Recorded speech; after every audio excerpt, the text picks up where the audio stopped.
Hi everyone, I am Asma Mushtaq from the W Vibes. In this video lecture, we are going to find the function minima using the analytical methods. Okay, so what is meant by the analytical methods? Analytical methods refer to the systematic approaches that are used to solve the particular problem. So you already have the derived mathematical formulas available that you use for solving a complex engineering problem, and you actually solve that particular complex engineering problem by breaking down it into these simpler components, and then you solve it step by step.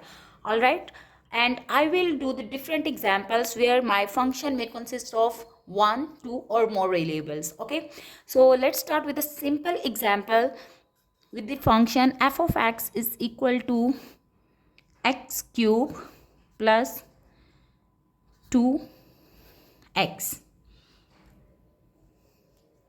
square. Okay, so in order to find the function minima, the first step is to find the critical point. Okay, so step 1 is find critical point of the function. Now, how to find the critical point of the function? First, you find the derivative of the function and then you place it equal to 0.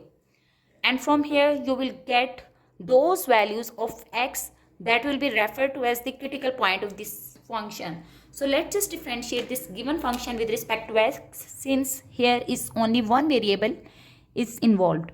So d by dx of f of x is equal to 3x square plus 4x.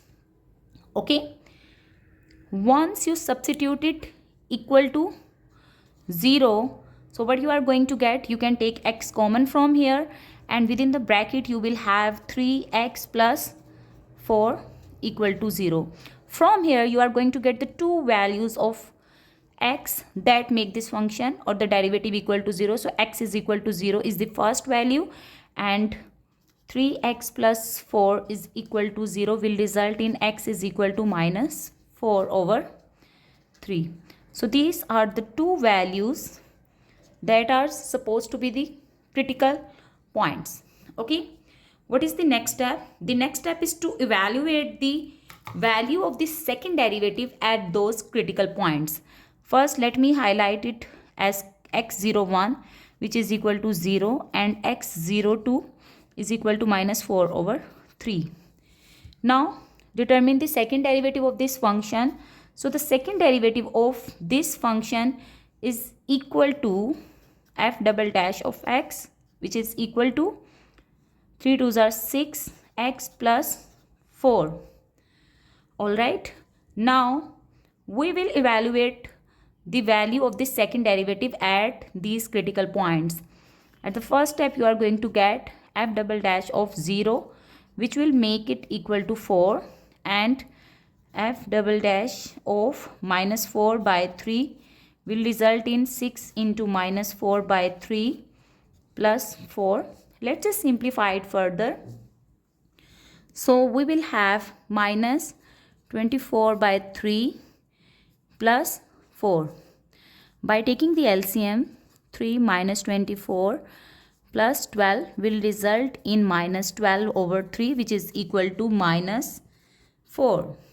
Okay, so here we are getting two values of the derivative. Okay, the second derivative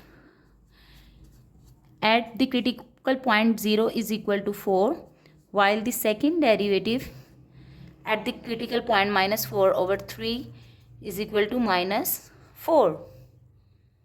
Now we have different conditions according to which if f double dash of x naught is less than 0, then here exists the relative maxima of the function at that critical point, and if f double dash of x naught is greater than 0, then there exists the relevant minimum. So relative minima will exist at that critical point. And according to the third condition, if f double dash of x naught is equal to 0, then what happens? The second derivative test actually fails because it gives us the saddle points of the function. All right.